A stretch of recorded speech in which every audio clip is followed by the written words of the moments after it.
गुरुदेव की जय।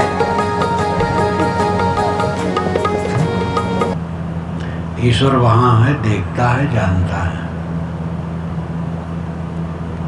तब मतलब क्या हुआ ईश्वर का? ईश्वर सब देखता है और सब जानता है और कुछ भी कर सकता है, इतना बलवान है, लेकिन वो कुछ नहीं करता, चुप रहता। जैसा जो करना चाहे करे, वो जाने। इसका समाधान क्या है? ईश्वर सर्वशक्तिमान है, सर्वव्यापक है और सर्वज्ञ है। तीन गुण उसमें है।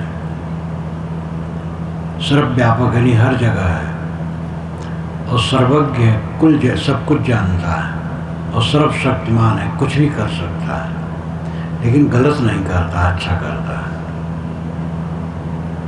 सर्वशक्तिमान, सर्वत्र व्याप्त और सर्वज्ञ, ये तीन गुण उसमें हैं।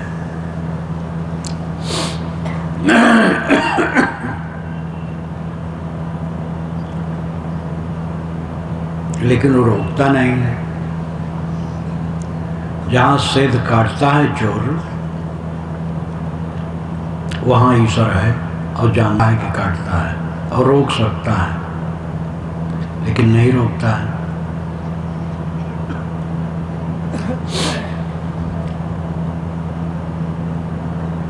वस्तुतः हम लोगों की ऐसी आवश्यकता है कि एक ऐसा ईश्वर हो जो सब जगह हो और सब कुछ जानता हो और कुछ भी कर सकता हो, लेकिन गलत न करता हो, अच्छा करता हो। ऐसे ईश्वर की हमें आवश्यकता है, लेकिन वो आवश्यकता हमारी पूरी नहीं होती है। ईश्वर के भक्त ही एक दूसरे को नरक भेजते हैं। कल मैंने कहा था, जितने ईश्वर के भक्त हैं दूसरे संप्रदाय वालों को नरक भेजते हैं। हमारे संप्रदाय वालों का मोक्ष होगा, दूसरे का नहीं होगा। ये सब ईश्वर भक्तों का ढिढोरा है और ईश्वर कुछ नहीं कह पाता है। वस्तुतः जिस तरह हम लोग ईश्वर मानते हैं वैसा ईश्वर नहीं है, दूसरे ढंग का है। ईश्वर है सर्वव्याप्त नियम, नियम सर्वत्र व्याप्त है, वो ईश्वर है।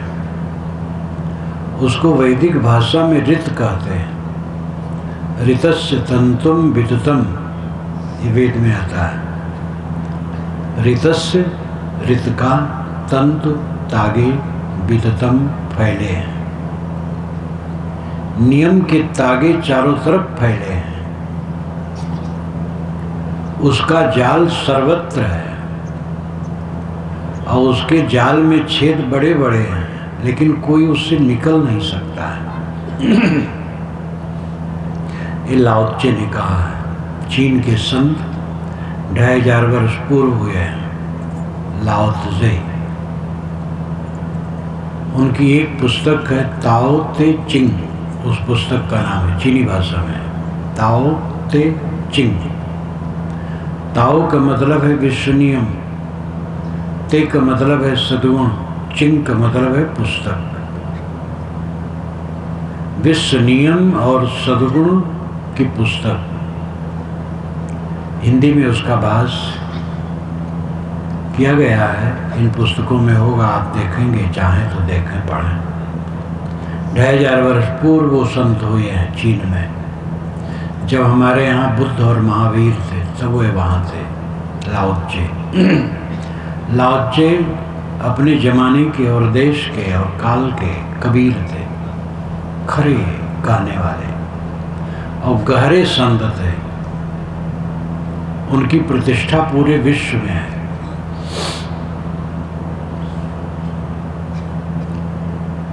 आजकल यूरोप, अमेरिका इत्यादि में कबीर, लाओ त्से के विषय में काफ़ी सोचा जा रहा है।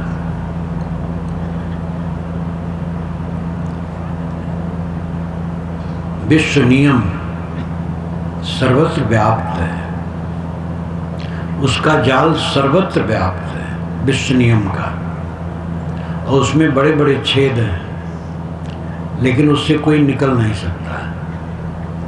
बड़े बड़े छेद का अर्थ है विश्व नियम में पूरी उदारता, आप जो चाहो सो करो, चाहे हत्या करो, चाहे जीव दया करो, चाहे चोरी करो, चाहे दान करो, चाहे इंद्रिय लंपट रहो, चाहे इंद्रियों पर संयमी रहो, आप पर पूरा छूट है। लेकिन कर लेने के बाद उससे निकल नहीं सकते हो। चोरी करोगे उसका दाग पड़ेगा और उसका परिणाम भोगना पड़ेगा। दान करोगे उसका परिणाम सुख होगा। भलाई कर भला होगा, बुराई कर बुरा होगा। कोई देखे न देखे पर खुदा तो देखता होगा। ये खुदा कौन है? आप चोरी करें, कोई न देखे आप देखेंगे। कोई न जाने आप जानेंगे। आत्मा खुदा है, आत्मा अल्लाह है, आत्मा परमात्मा है, आत्मा ब्रह्म है, आत्मा ईश्वर है। सबका आत्मा जो कुछ वो करता है खुद वो देखता और जानता है। इसलिए जो करोगे सो भरोगे, ये अटल नियम है। विश्व नियम के जाल सर्वत्र हैं और उसमें बड़े बड़े छेद हैं, लेकिन उससे कोई निकल नहीं सकता। बड़े बड़े छेद का अर्थ है आप स्वतंत्र हैं, जो चाहें सो करें, कुछ भी कर सकते हैं, लेकिन कर लेने के बाद उसके परिणाम से बच नहीं सकते हैं, भोगना पड़ेगा। वही नियम का मतलब है। भोजन करने बैठे आप स्वतंत्र हैं, चाहे गला तक भर लें और चाहे बहुत थोड़ा खाएं और चाहे संतुलित खाएं, तीनों में आप स्वतंत्र हैं। गला तक खा लेंगे, भर लेंगे, भयंकर दुख होगा आपको। बहुत कम खाएंगे तो दुख तो नहीं होगा, लेकिन बराबर बहुत कम खाएं तो कमज़ोर हो जाएंगे। इसलिए संतुलित खाएं, हल्का खाएं, सुखी रहेंगे। तीनों में आप स्वतंत्र हैं, लेकिन करने के बाद स्वतंत्र नहीं है। मिर्चा सामने रखा है, आप खाएं न खाएं स्वतंत्र है, लेकिन ज़्यादा खा लिए गर्मी होगी, टट्टी जाएंगे तो जलन पूर्वक टट्टी निकलेगी, नुकसान करेगा। कोई भी कर्म करके उससे बच नहीं सकता है। जिनको आप देवी देवता भगवान भवानी कहते, वो भी नहीं बच सकते, वो भी अपने कर्म के फल भोगेंगे, मजबूर हैं। पुराण ही इसके लिए कहते हैं कि महाराज राम ने बाली को छिप के मारा। इसलिए न तो मर्दानगी है न नीति है। ये मर्दानगी भी नहीं है, वीरता नहीं और नीति भी नहीं। ये घृणित राजनीति है। राम की हिम्मत बाली के सामने आने की नहीं थी, और बाली अगर जीवित है तो सुग्रीव को राज नहीं मिलेगा, और सुग्रीव को राज नहीं मिलेगा तो बाली की सेना राम का सहयोग नहीं कर सकती,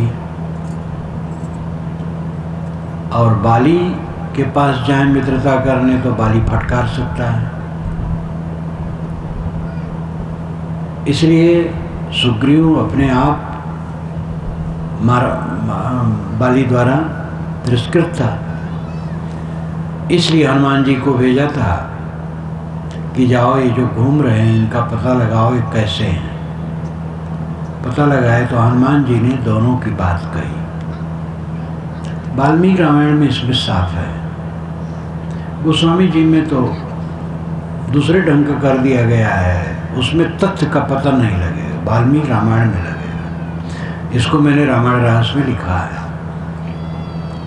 तो उन्होंने कहा है, हनुमान जी ने राम से कि मैं आपसे कुछ बात करना चाहता हूँ। तो अनसुन करते हैं, फिर कहते कहे मैं कुछ कहना चाहता हूँ, आप सुनते क्यों नहीं हैं? तब राम रुक हो गए, सुनते हैं। तब वो देखते हैं कि हमारा कष्ट और सुग्रीव का कष्ट बराबर है, हम भी निकाले गए हैं, वो भी निकाला गया है। ऐसी अवस्था में ये हमारा सहयोग कर सकता है, तो उससे मित्रता करते हैं। और जब मारने की बात आती है तो राम की हिम्मत नहीं है कि बाली के सामने जाएं, और बाली को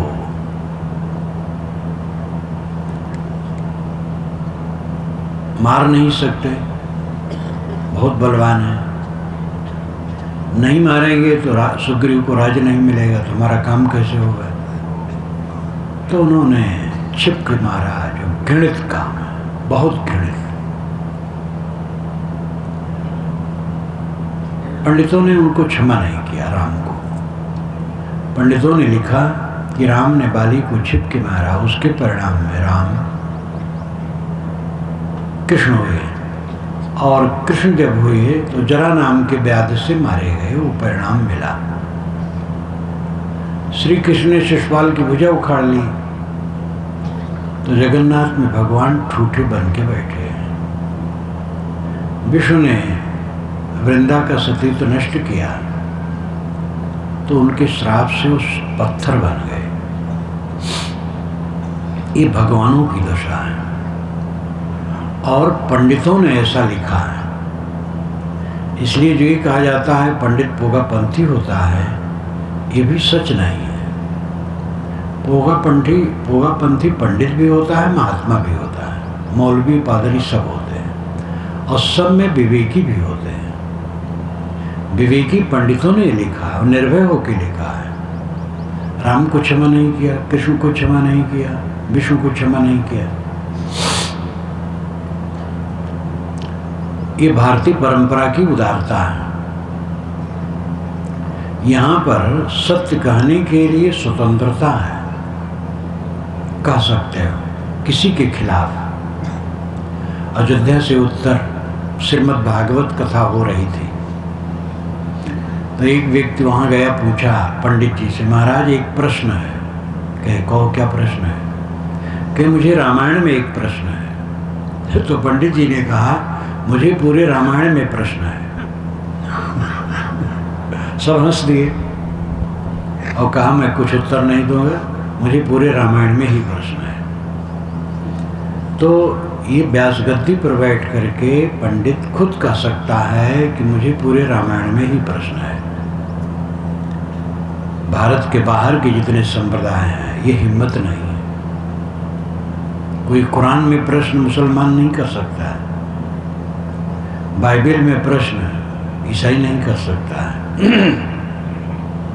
लेकिन हमारे यहाँ वेद में प्रश्न किया जा सकता है। विचारों की उदारता भारतीय परंपरा में जितनी है कहीं नहीं है। व्यवहार की उदारता भी हमारे यहाँ थी, भाई भाई सब, छूत छूत कुछ नहीं, लेकिन 2-2,500 वर्षों से विकार हो गया और छुआछूत की भावना बढ़ गई, व्यवहार की अनुदारता हो गई, मैं ऊंचा हूँ तुम नीचा हो। लेकिन अब नए जमाने में ये सब घट रहा है, खत्म हो रहा है। इसलिए हिंदू समाज जो भारतीय परंपरा है वो काफ़ी अब स्वस्थ होता जाएगा।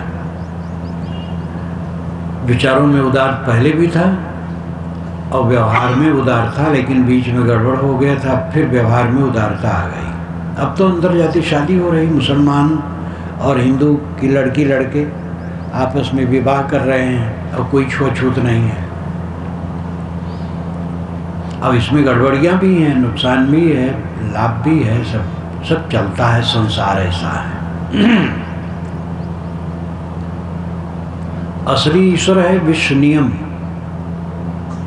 हम ईश्वर के 3 भेद कर सकते हैं, आदि दैविक ईश्वर, आदि भौतिक ईश्वर और आध्यात्मिक ईश्वर। आदि दैविक ईश्वर का मतलब है पूरे विश्व प्रकृति में व्याप्त ईश्वर। दैव कहते हैं प्रकृति को। तो प्रकृति, पूरे प्रकृति में व्याप्त, पूरे विश्व में व्याप्त ईश्वर, ये आदि दैविक ईश्वर है। ये नियम है। नियम सर्वत्र व्याप्त है। नियम शब्द से एक है, लेकिन उसके बहुत रूप हैं। फूल खिलने के नियम, कंकर बनने के नियम, पत्थर बनने के नियम, पृथ्वी के गति के नियम, चंद्र सूर्य ग्रहण होने के नियम, बर्फ बनने के नियम, वर्षा होने के नियम, अन्न पचने के नियम, अनेक प्रकार के असंख्य नियम हैं। उसके भेद असंख्य हैं, लेकिन नियम शब्द में एक है। ये विश्व नियम है। उन नियमों से सब होता है। पानी कैसे बरसता है? प्रकृति के नियमों से। कोई देवता नहीं बरसाता है। जानदार देवता बरसाए तो खेत में बरसाएगा, सड़क पर नहीं बरसाएगा, क्योंकि सड़क पर कीचड़ हो जाता है। और जितना जरूरत उतना बरसाएगा, ज़्यादा नहीं बरसाएगा, कम नहीं बरसाएगा। लेकिन ऐसा नहीं है। जरूरत है, पानी नहीं बरसता है, और पानी बिना जरूरत के बरसता है। इतना बरसता है कि देश का देश बह जाता है। इसलिए कोई चेतन देवता नहीं बरसा रहा है, जानकार। ये जड़ प्रकृति से बरसता है। लेकिन आज के युग में भी जब सूखा पड़ता है, तब पंडित मौलवी सब ईश्वर की प्रार्थना में डट पड़ते हैं कि भगवान बरसाओ। प्रार्थना से कहीं पानी बरसता है? पानी तो जड़ प्रकृति के नियमों से बरसता है। सर्वत्र नियम है। नियमों से सब कुछ होता है। ये आदि दैविक नियम ईश्वर आप कह सकते हैं। आदि भौतिक नियम, आदि भौतिक ईश्वर प्राणी है। प्राणी स्वामी है। राजनीति में हो, धर्म नीति में हो, घर में हो, बाहर हो, सब जगह मनुष्य है।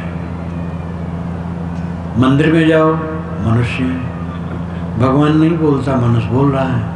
मस्जिद में जाओ, मियाँ है, मनुष्य है, अल्लाह तो नहीं बोल रहा है।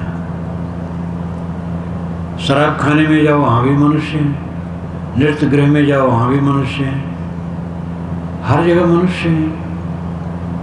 ये मनुष्य आदि भौतिक परमात्मा है। प्राणियों के बीच में परमात्मा है। गुह्यम ब्रह्म तदिदम ब्रवीम नहीं मानसा श्रेष्ठतर में किंचित, ये महाभारत भी कहता है। मैं एक गूढ़ बात बताता हूँ, मनुष्य बढ़ के कुछ नहीं है। मनुष्य नर नारायण रूप है। अंतिम परमात्मा आध्यात्मिक आत्मा है। आपके देह में बैठा हुआ आत्मा परमात्मा है। पूर्ण ब्रह्म रहो घट माय, मूर्ख तीर्थ खोजन जाही। पलटू साहब कहते हैं, अयोध्या के संत थे। अयोध्या में आज भी उनका बड़ा मंदिर है। पूर्ण ब्रह्म रहो घट माय, मूर्ख तीर्थ खोजन जावे। मूर्ख आदमी तीर्थों में खोजने जाता है। पूर्ण ब्रह्म तो घट में बैठा है। सबकी देह में जो चेतन आत्मा बैठा है, ये पूर्ण ब्रह्म है। इसी की उपासना होती है। जो आदिदैविक ईश्वर है, नहीं विश्व प्रकृति नियम, उसको समझना है और समझ करके निर्भ्रांत होना है। पानी कोई देवता नहीं बरसाता। पानी जड़ प्रकृति के नियमों से बरसता है। चाँद सूरज ग्रहण कोई राहु नहीं करता है। एक सिधाई में आ जाते हैं, इसलिए चाँद सूर्य ग्रहण हो जाता है, छिप जाता है। इसी प्रकार 6 ऋतुओं का परिवर्तन पृथ्वी के चक्राकार घूमने से होता है। और दो गति पृथ्वी के तो बच्चे भी जानते हैं आजकल पढ़े लिखे, दिन रात जो होते हैं वो दैनिक पृथ्वी की दैनिक क्रिया से और पृथ्वी की वार्षिक क्रिया से 6 ऋतुओं का परिवर्तन होता है। प्रकृति का नियम सर्वत्र है, उसी से प्रकृति का काम चलता है। मनुष्यों के साथ प्रेम का बर्ताव करो और उपासना करने का विषय आत्मा है। पूर्व एकादश 10 द्वार विजस्यावकृचेतसा अनुष्ठान सोचत विमुक्तश्च विमुच्यते, ये श्रुति वचन है। 11 दरवाजों का ये मानव शरीर, इसमें अज अवक्र चैतन्य निवास करता है।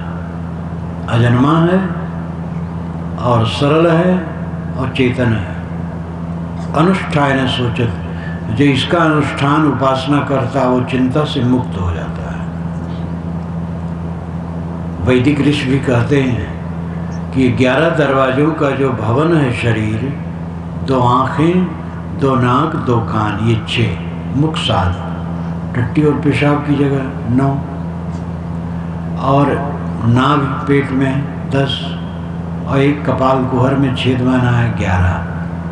पूर्व एकादश द्वार में वक्र चेतसा, 11 दरवाजों वाला जो ये भवन है शरीर, इसमें अज अवक्र चेतसा, अजन्मा सरल शुद्ध चेतन निवास करता है।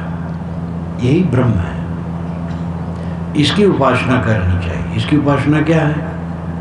इसकी उपासना है मनोविकारों को छोड़कर अपने आप में शांत हो जाओ। आप ब्रह्म हैं, आप परमात्मा हैं, आप तुच्छ नहीं हैं,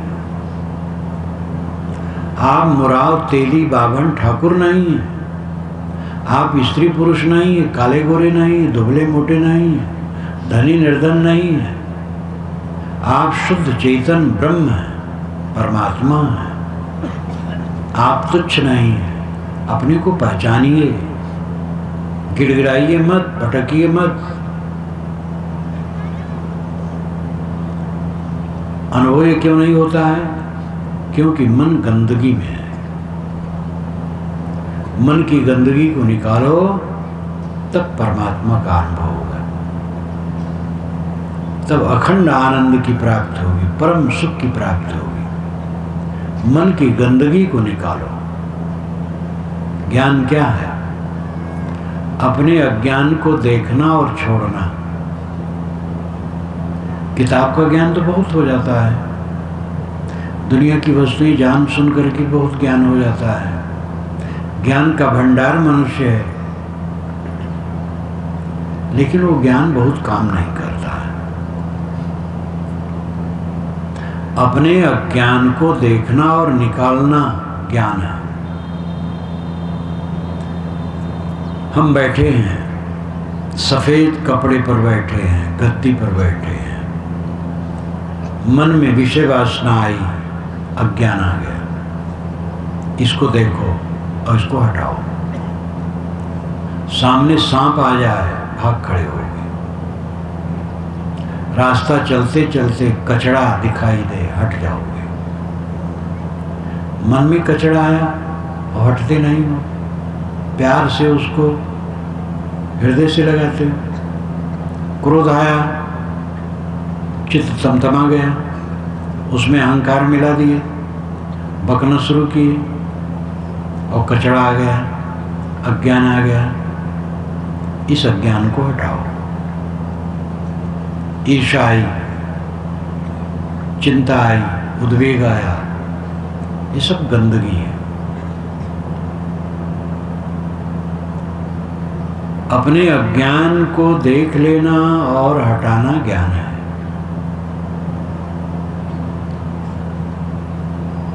ये असली ज्ञान है। विषयी पामर भी जानता है कि विषय वासना एक खुजलाहट है और कुछ नहीं। कहीं खुजलाहट होती है तो आदमी खुजलाने लगता तो उसको आनंद आता है, लेकिन खुजलाने के बाद जलन होती है। अत्यंत गंवार आदमी भी ये समझता है कि विषय वासना खुजलाहट भर है, फिर जलन है, लेकिन उसकी जानने में मतलब क्या है जब फिर उसी में पड़ता है। तम्बाकू खाना गलत है, सब जानते हैं, और फिर खाते हैं, जानने का मतलब। बीड़ी पीना गलत है, गुड़ाखू घिसना गलत है, फिर भी गुड़ाखू ये देवियाँ भी घिस रही हैं। कितना अनर्थ है। अच्छे अच्छे मंजन हैं वो करो। शराब पीना भयंकर पतन है, जानते हैं, वो पीते हैं। अच्छे लोग पीते हैं, बहुत समझदार विद्वान। एक तो संस्कृत के बड़े पंडित और राजा थे। उस समय वो राजा तो नहीं थे, उनके पिता राजा थे। फिर राज खत्म हो गया था भारत आज़ाद होने पर, लेकिन वो राजपुत्र तो थे, और राज छोड़ दिया जाए तो भी उनके पास धन की कमी न थी, लेकिन अत्यंत शराबी। अयोध्या से उत्तर एक कस्बा है धानेपुर, धानेपुर के वो राजा थे। उनको मैं देखा हूँ, मेरा आश्रम वहाँ है, हर साल कार्यक्रम होता है। अब की बार भी गया था तो रानी साहब मिलने आई थी, अभी बूढ़ी है, मिली।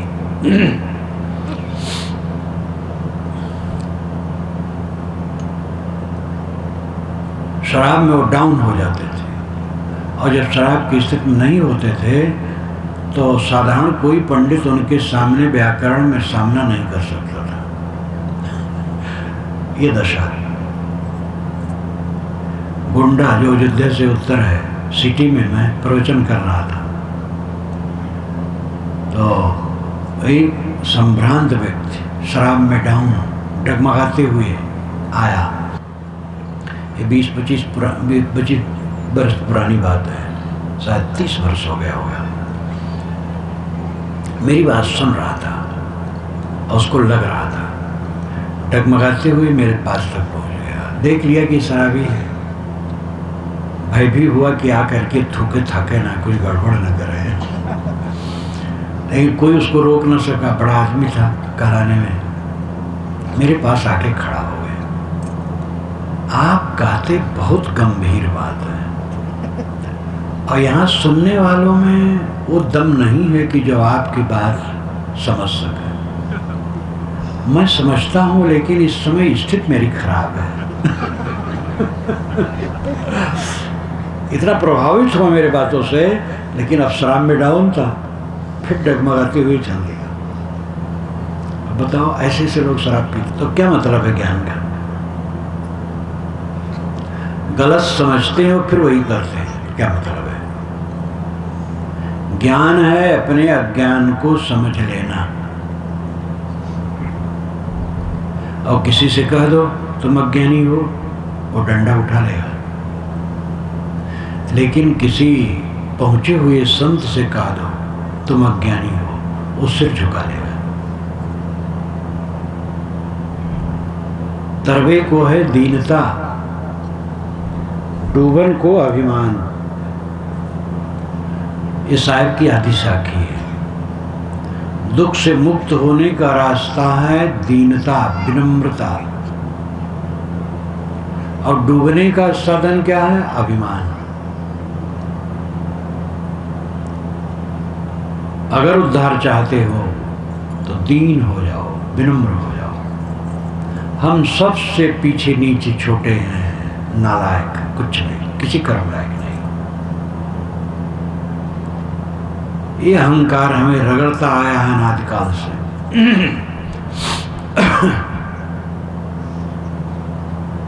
अपने अहंकार को मिटाओ। आपा तजय हरि भजय, नक्सिक तजय विकार। सब जीवन से निर्वैर रहे, साधुमता है सार। तो साहब इसमें आपा तजय पहली बात कहते हैं। आपा तजय, अहंकार छोड़े।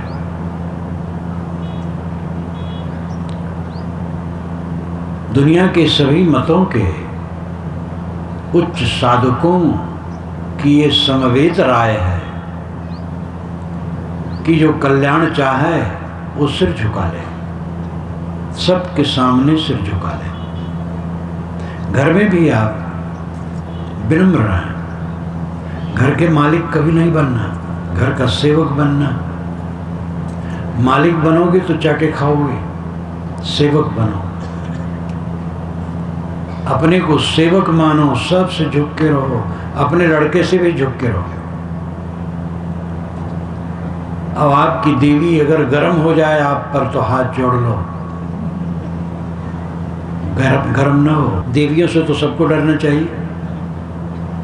अकबर बादशाह ने बीरबल से कहा, बीरबल हमारे जितने सभासद हैं इनको खड़ा करो एक तरफ। बहुत लोग थे। आगरा का भवन आप जो देखे हों, अगर कभी जाएं तो आगरा का भवन उनका देखें, जहाँ अकबर बादशाह बैठते थे। विशाल हॉल है।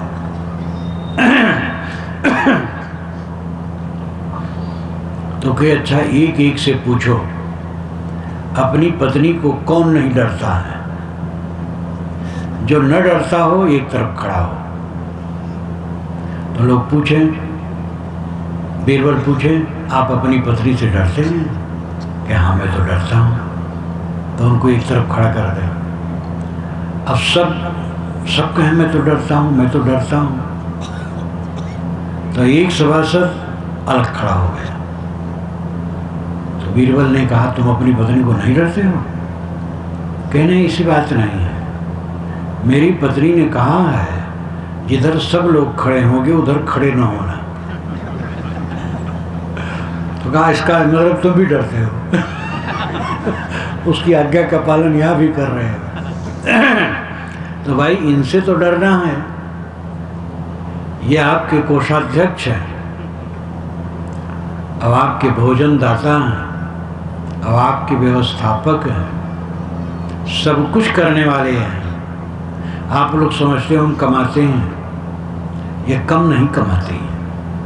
घर में बहुत कमाना पड़ता है, बच्चों को यही संभालते हैं। जहाँ पति पत्नी दोनों नौकरी करते हैं, दोनों चरखा हो जाते हैं। थक करके शाम को आए, कौन रोटी पकाए? दोनों में लाग डांट, बच्चे बीच में परेशान रहते हैं। इसलिए अगर आप काम भर का कमा सकें तो अपनी पत्नी से नौकरी न करवाएं। एक सज्जन ने तो अपनी पत्नी से कहा, तुम ही नौकरी करो, मैं बच्चों को संभालूंगा। लेकिन दोनों नौकरी नहीं करेंगे। ये देवियों को बहुत करना पड़ता है। लड़का अपना अगर गुस्सा में हो, आप नम्र हो जाओ, लड़का फिर समझेगा। कोई राक्षस नहीं है, सब समझेंगे। विनम्र हो जाओ, विनम्रता सीखो। विनम्रता शीतलता है, अहंकार आग है जो जलाता है।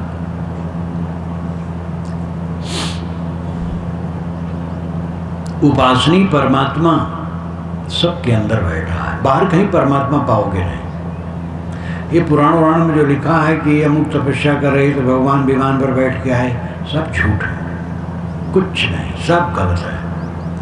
ये हाई फाई की बात पुराणों में और महाकाव्यों में लिखा गया है। वेदों में ऐसा नहीं लिखा गया, शास्त्रों में नहीं लिखा गया, उपनिषदों में नहीं लिखा गया है। ये बीच के 2 नंबर की बात है, इसलिए इसमें भटको मत। परमात्मा सबके अंदर बैठा है। जो बोलता है कौन है? परमात्मा के अलावा कोई बोलने वाला होगा? ये परमात्मा ही बोल रहा है।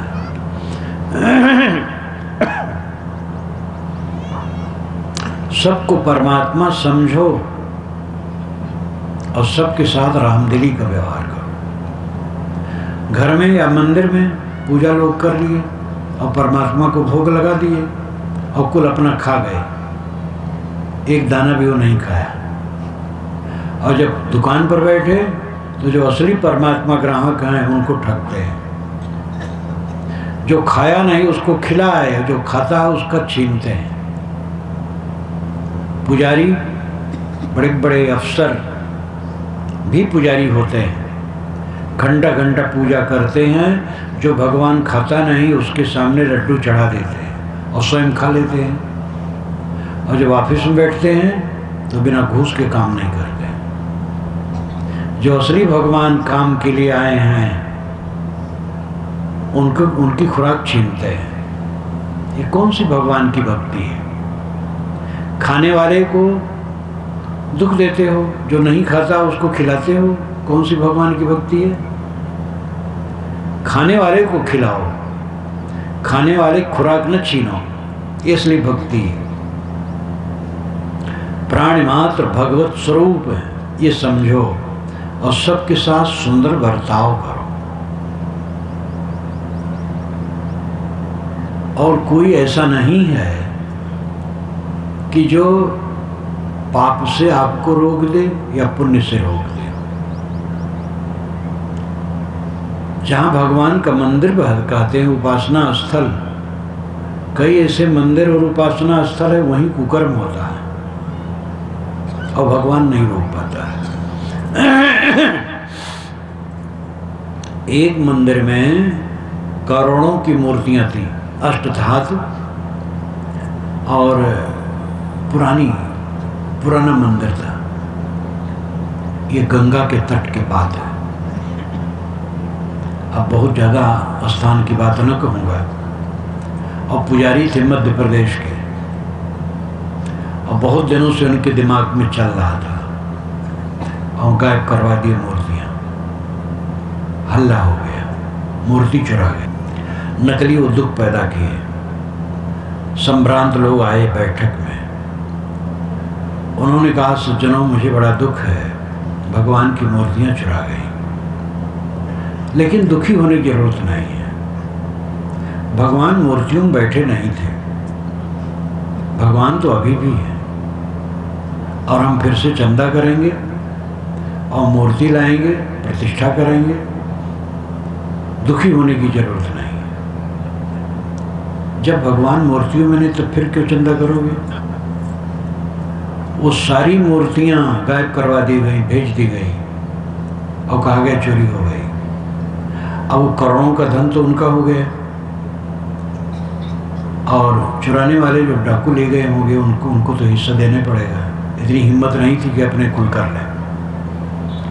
इधर चंदा करेंगे, फिर से पैसा लाएंगे तो फिर से अपना दुकान चलाएंगे। ये दशा है।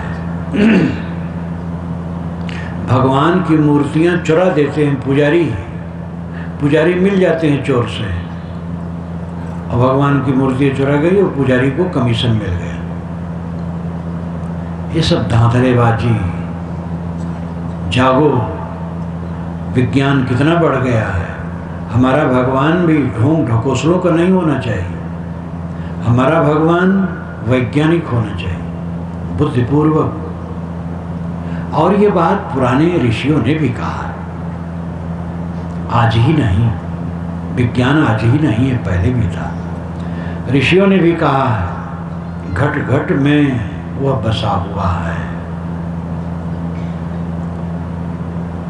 न पातालम न च विविरम गिरीणाम नैवांधकारम कुक्षयो नोदधीनाम गुहायश्याम नीतम ब्रह्म शाश्वतम बुद्धिवृत्तिम अवशिष्टाम कवयो वेदयन्ते।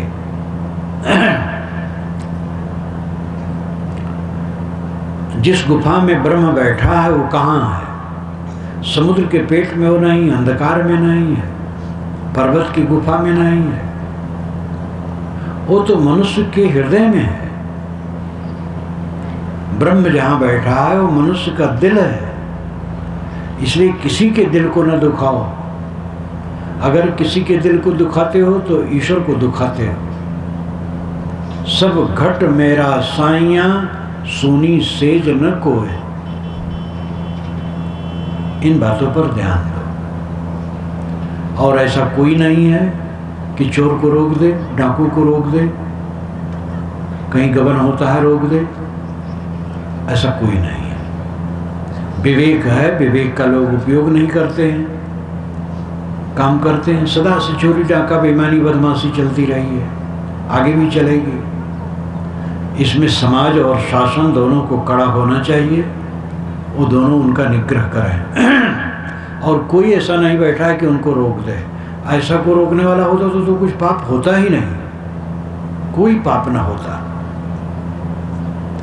ऐसे होने की हमें कल्पना है, लेकिन वो हमारी कल्पना है। इसलिए स्वयं जागो, आपको खुद जगना पड़ेगा और स्वयं बुराइयों से बचना होगा और दूसरे की बुराइयों का भी निग्रह शक्ति चले तक करो।